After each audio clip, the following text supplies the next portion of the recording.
നമ്മുടെ ശ്രീകുമാരൻ തമ്പി സാറ് എഴുതിയ ബന്ധുക്കൾ ശത്രുക്കൾ എന്ന് പറയുന്ന സിനിമയിൽ ഒരു പാട്ടുണ്ട്. തൽക്കാല ദുനിയാവ് കണ്ടു നീ മയങ്ങാതെ എപ്പോഴും മരണം നിൻ കൂടെയുണ്ട് മറക്കാതെ എന്ന് തുടങ്ങുന്ന ഗാനം. അതിൽ ഒരു വരി ഇങ്ങനെയാണ്, സംഗീതമൊന്നുമില്ല, അത് ശ്രദ്ധിക്കുകയും വേണ്ട. നിത്യവും കൂട്ടലെത്ര കിഴിക്കലെത്ര നീ നടത്തി, കറുപ്പു നീ വെളുപ്പാക്കി, വെളുപ്പു പിന്നെ കറുപ്പാക്കി. ഇങ്ങനെയാണ് ആ വരി പോകുന്നത്. നീ ചേർത്ത കനകമെല്ലാം നിൻ ഖബറിൽ കടന്നിടുമോ, 4 തുണ്ടം തുണി പൊതിയും മണ്ണു മാത്രം നിൻ്റെ ദേഹം എന്ന് പറയുന്ന മനോഹരമായ ഒരു പാട്ടാണ്. എനിക്ക് ഭയങ്കര ഇഷ്ടമാണത്. ഞാൻ ഇടയ്ക്കിടയ്ക്ക് സ്വയം മൂളാറുള്ളൊരു പാട്ടാണ്. അതിൽ പറയുന്നൊരു കാര്യമുണ്ട്, ഈ ചിലർ വെളുപ്പിനെ കറുപ്പാക്കും, കറുപ്പിനെ വെളുപ്പാക്കും. അത് ചില അപാര തൊലിക്കട്ടിയുള്ളവർക്ക് മാത്രമേ സാധിക്കുകയുള്ളൂ. അതിലൊരു നമ്പർ 1 ആളുകളാണ് ഈ ചില പൊളിറ്റീഷ്യൻസ്. ഇപ്പോൾ കഴിഞ്ഞ ദിവസം ചില വ്യവസായികളെയോ അല്ലെങ്കിൽ കച്ചവടക്കാരെയോ സെലിബ്രിറ്റികളെയോ ഒക്കെ നമ്മൾ ചില കാര്യങ്ങളിൽ അവരെ എന്തെങ്കിലും ചില വസ്തുതാപരമായ വിഷയങ്ങൾ വെച്ച് അവരോട് ആക്രമിക്കുകയോ അല്ലെങ്കിൽ ഒരു വാദം ഉയർത്തിക്കൊണ്ട് വരികയോ ഒരാശയം ഉയർത്തിക്കൊണ്ട് വരികയോ ഒക്കെ ചെയ്താൽ അവരൊന്ന് കുലുങ്ങും, ഒന്ന് ആടും. അവർ ചിലപ്പോൾ മാപ്പ് പറയും, ചിലപ്പോൾ തെറ്റായിപ്പോയി എന്ന് പറയും, ചിലപ്പോൾ മൗനം പാലിക്കും, ഇതൊക്കെ ചെയ്യും. എന്നാൽ രാഷ്ട്രീയക്കാരങ്ങനെയല്ല. കണ്ടില്ലായിരുന്നോ കഴിഞ്ഞ ദിവസം നമ്മുടെ ശൈലജ ടീച്ചർ ചാനലിൽ വന്നതെന്നല്ലേ പറയുന്നത്, എൻ്റെ പേര് പരാമർശിച്ചില്ല ആ റിപ്പോർട്ടിൽ എന്നാണ് പറയുന്നത്. യഥാർത്ഥത്തിൽ ആ റിപ്പോർട്ടിൽ പരാമർശിച്ചിട്ടുണ്ട്, അതിൽ അവർ കൊടുത്തതിൽ നടപടിയെടുത്തില്ല എന്ന് പറഞ്ഞിട്ടുണ്ട്. അത് ഉള്ളതിനോട് കൂടി തന്നെയാണ് അങ്ങനെ അല്ല എന്ന് പറയുന്നത്. അത് രാഷ്ട്രീയക്കാരുടെ ഒരു ചങ്കൂറ്റമാണ്. അതുപോലുണ്ടല്ലോ, നമ്മൾ സാറിന് പറയില്ലേ, കാണ്ടാമൃഗത്തിനേക്കാൾ വലിയ തൊലിക്കട്ടിയുള്ള ഒരാളിൻ്റെ ഒരു അഭിമുഖം കേട്ടു. അത് നിങ്ങളൊന്ന് കേൾക്കേണ്ടതാണ്. PC ജോർജാണ് പറയുന്നത്.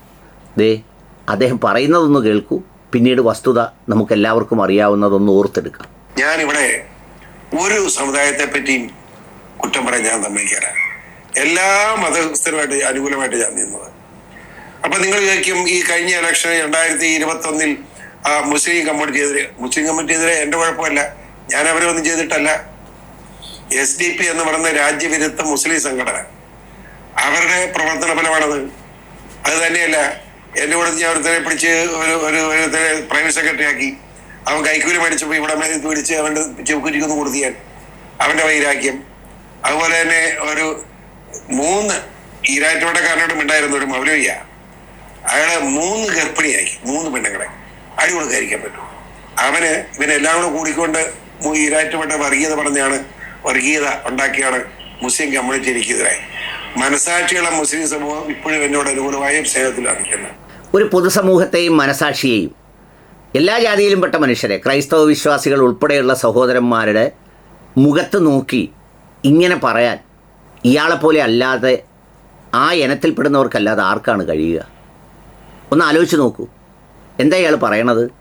ഇയാൾ ഒരു സമൂഹത്തിന് എതിരല്ല എന്ന് പറഞ്ഞിട്ട് ഇയാളെ ഒരു കാലത്ത് തോളിൽ കൊണ്ട് നടന്ന, ഇയാൾ കക്ഷി രാഷ്ട്രീയ ഭേദമന്യേ മത്സരിക്കുമ്പോൾ ഇയാളെ എല്ലാ തരത്തിലും ചുമന്നെടുത്തുകൊണ്ട് നടന്ന, ഇയാളുടെ ഈ ശരീരത്തിൻ്റെ നല്ലൊരു ഭാഗവും ഭക്ഷണമായി നൽകിയ, സമ്പത്ത് നൽകിയ, വോട്ട് നൽകിയ ഒരു ജനതയെ എന്തെല്ലോ ഇയാൾ പറഞ്ഞു. ആ പറഞ്ഞതിൻ്റെ കാരണവും ആ ജനങ്ങളെതിരായതും എന്താ കാര്യം? ഈ പറഞ്ഞത് വല്ലതും ആണോ? ഈരാറ്റുപേട്ടയിലെ മൗലവി 3 പേരെ ഗർഭിണിയാക്കിയെങ്കിൽ അയാളുടെ പേര് പറയട്ടെ, ആരെയാ പുള്ളി പിടിച്ചടിച്ചതെന്ന്?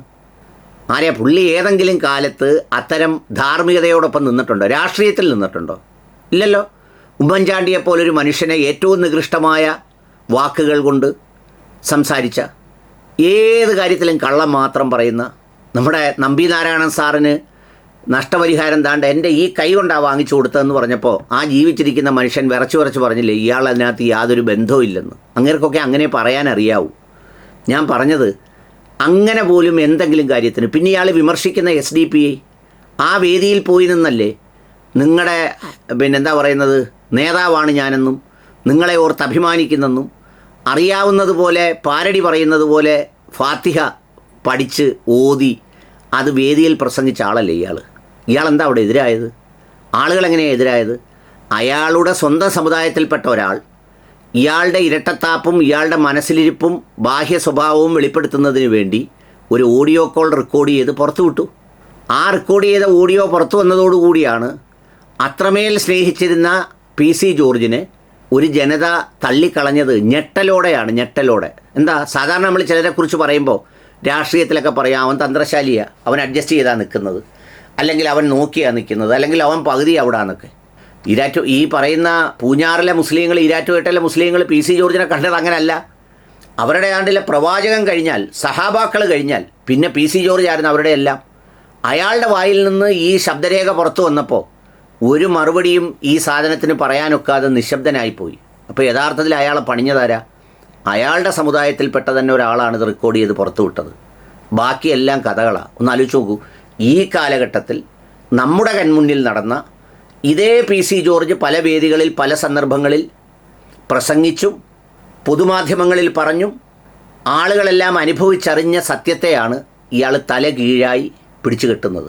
എന്ന് പറഞ്ഞാൽ എന്തുപോലെയെന്ന് വെച്ചാൽ, ഒരു ദിവസം ഒരാണിനെ പെണ്ണാക്കുന്നത് പോലെയോ പെണ്ണിനെ ആണാക്കുന്നത് പോലെയോ ആണ് ഈ കറുപ്പിനെ വെളുപ്പാക്കുന്നതും വെളുപ്പിനെ കറുപ്പാക്കുന്നതും.